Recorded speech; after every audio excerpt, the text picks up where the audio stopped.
ನಾನೇನು ಹೇಳಕ್ಕೆ ಬರ್ತಾ ಇದ್ದೀನಿ ಅಂದರೆ ಗಾಯ್ಸ್, ಇಲ್ಲಿ ಸೌದತ್ತಿ ಜೋಗಳಬಾಯಿ ಅಂತ ಹೇಳ್ತಾರೆ.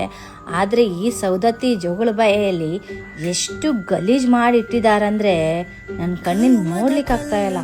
ನಿಜ ಹೇಳ್ಬೇಕಂದ್ರೆ ನಾನು ಬಂದಿರೋದು 2 ವರ್ಷ ಬ್ಯಾಕು. ಸೊ ಇವಾಗ ಬಂದ್ಬಿಟ್ಟು ನೋಡ್ತೀನಿ ಜೋಗಳಬಾಯಿ ಇದು ಎಷ್ಟು ಗಲೀಜಾಗಿದೆ ಅಂದರೆ, ಕೊಚ್ಚೆ ನೀರಿರುತ್ತೆ ನೋಡಿ ಅದಕ್ಕಿಂತ ಗಲೀಜಾಗಿದೆ. ಆದರೂ ನಾನು ಹೋಗ್ಬಿಟ್ಟು ಒಂಚೂರು ನೀರು ಹೊಡ್ಬಿಟ್ಟು ಬಂದಿದ್ದೀನಿ. ಯಾಕಂದರೆ ಅದು ದೇವರ ಸ್ಥಳ. ಇದರಿಂದ ತುಂಬ ದೊಡ್ಡ ಕಥೆನೇ ಇದೆ. ಆದರೆ ಯಾರಿಗೂ ಗೊತ್ತಿಲ್ಲ ಅಂತ ನನಗಂತೂ ಗೊತ್ತಿಲ್ಲ. ಈ ಯಲ್ಲಮ್ಮ ದೇವಿಗೆ ಎಲ್ಲ ಮೈಯೆಲ್ಲ ಗುಳ್ಳೆ ಆದಾಗ ಈ ಜೋಗಳಬಾಯಿಯಲ್ಲೇ ಬಂದು ಮೈ ತೊಳೆದಾಗನೇ ಹೋಗಿರೋದು ಅಂತ ಕಥೆನೇ ಇದೆ. ಅದರಲ್ಲೂ ಈ ಜನಕ್ಕೆ ಯಾಕೆ ಬುದ್ಧಿ ಬರಲ್ಲ ಅಂತ, ಅಲ್ಲಿ ಡಸ್ಟ್ಬಿನ್ ಇದೆ, ಡಸ್ಟ್ಬಿನಲ್ಲಿ ಹಾಕಕ್ಕೆ ಏನಾಗಿದೆ ಅಂತ ನಾನು ಹೇಳೋದು. ಇಷ್ಟು ನಿಜ ಹೇಳ್ಬೇಕಂದ್ರೆ ತುಂಬ ಬೇಜಾರು ಅನಿಸಿದೆ ಗಾಯ್ಸ್ ನನಗೆ ನೋಡ್ಬಿಟ್ಟು. ಅವ್ರ ಮನೆ ಇದ್ದರೆ ಈ ಥರ ಮಾಡ್ಕೊಂಡಿರ್ತಿದ್ರ ಅವರು.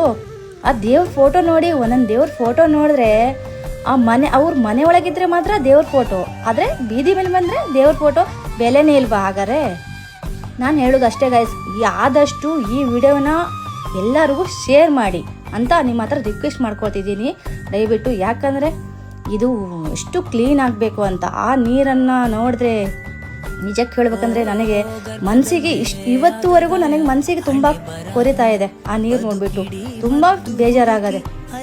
ದಯವಿಟ್ಟು ಕ್ಷಮೆ ಇರಲಿ. ನಾನು ಅಂತಿರೋದು ದೇವರಿಗಲ್ಲ, ದೇವರು ಪವಿತ್ರವಾಗಿ ಇದೆ. ಆದರೆ ಈ ಜನಗಳು ಈ ಅವ್ರ ಮೈ ಮೇಲೆ ಇರೋ ಕೊಳಕ್ ತಗೊಬಂದು ಇಲ್ಲಿ ಬಿಡ್ತಾ ಇದ್ದಾರೆ ನೋಡಿ, ನಿಮ್ಗೆ ಕಾಣಿಸ್ತಾ ಇರಬಹುದು. ಆದ್ರೆ ಅವರು ಕ್ಲೀನ್ ಮಾಡಿಟ್ರೆ ಯಾಕೆ ಕ್ಲೀನ್ ಇರಲ್ಲ? ನಾನು ಹೇಳ್ತಾ ಇರೋದು ಅಷ್ಟೇ.